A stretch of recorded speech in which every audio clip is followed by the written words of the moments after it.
안녕하세요. 구리한 양한 의원입니다.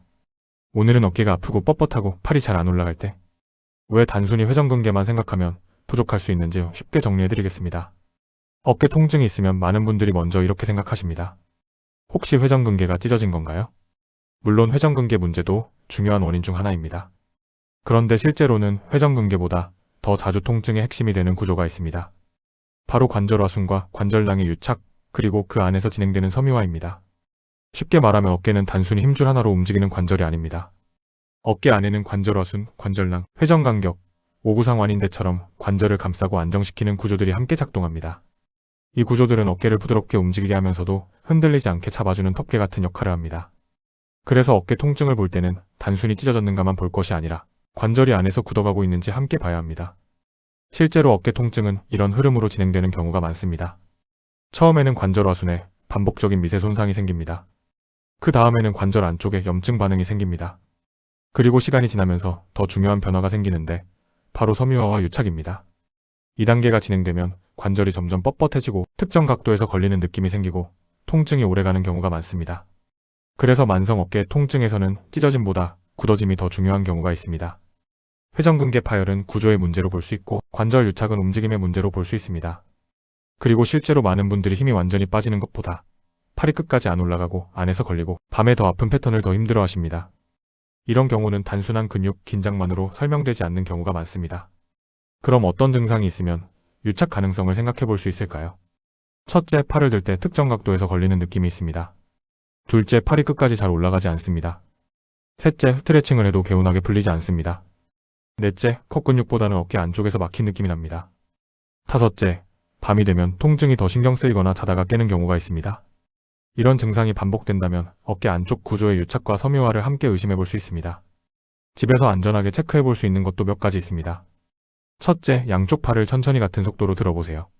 한쪽만 유난히 덜 올라가거나 중간에서 막히는 느낌이 있는지 확인해 보시면 좋습니다.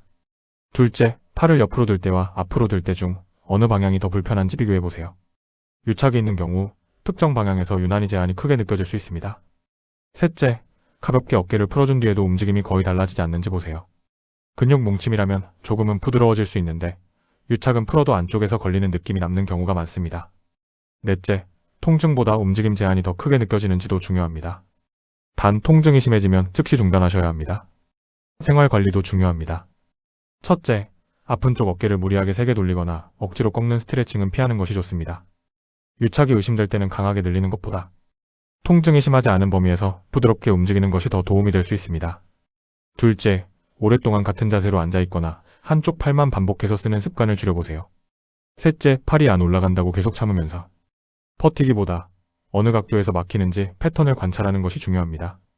넷째, 통증이 심한 시기에는 잠잘 때 아픈 쪽, 어깨가 오래 눌리지 않도록 자세를 조절해보는 것도 도움이 될 수 있습니다. 다섯째, 통증이 줄었다고 갑자기 무거운 운동을 바로 시작하기보다는 움직임 회복을 먼저 확인하는 것이 좋습니다. 치료는 원인에 따라 방향이 달라집니다. 회전근개가 주원인인 경우와 관절 유착이 중심인 경우는 접근이 다를 수 있습니다. 유착이 문제라면 치료의 핵심은 굳어있는 조직을 풀어주는 데 있습니다. 임상에서는 침치료, 또침치료, 관절 주변 유착을 풀어주는 접근, 수기치료, 재활치료 같은 방법들이 선택지로 활용될 수 있습니다. 중요한 점은 어떤 치료가든 개인의 상태와 진행 정도에 따라 다르게 적용되어야 한다는 것입니다. 한 가지 방법으로 모두에게 똑같이 적용되는 것은 아닙니다. 오히려 이런 경우가 있습니다. MRI에서 부분 파열이라는 말을 듣고 걱정을 많이 하셨는데 실제로는 움직임 제한과 유착이 통증의 더 큰 원인인 경우입니다. 반대로 파열만 보고 유착을 놓치면 통증이 오래가기도 합니다. 그래서 어깨 통증은 영상 결과 한 줄만 보는 것이 아니라 실제 움직임과 증상의 패턴을 함께 봐야 합니다. 정리해 보겠습니다. 어깨 통증을 모두 회전근개 파열로 설명하기는 어렵습니다. 잘 낫지 않는 어깨 통증에서는 관절화순과 관절낭의 유착, 그리고 섬유화가 더 중요한 원인일 수 있습니다. 특히 팔이 안 올라가고 특정 각도에서 걸리고 스트레칭해도 잘 안 풀리고 안에서 막힌 느낌이 있다면 움직임 제한을 함께 봐야 합니다. 한 줄로 정리하면 잘 낫지 않는 어깨 통증은 찢어진 문제만이 아니라 굳은 문제일 가능성도 큽니다. 다만 갑자기 팔에 힘이 빠지거나 감각이 둔해지거나 큰 외상 뒤 통증이 심해지거나 쉬어도 밤 통증이 계속 심해지면 진료평가가 필요합니다. 본 영상은 일반 정보이며 개인 상태에 따라 다를 수 있습니다. 증상이 심하거나 오래 지속되면 진료 상담을 권합니다. 다음 영상에서는 오십견, 회전근개, 관절화순 문제를 증상으로 어떻게 구분해 보는지 더 쉽게 정리해 드리겠습니다.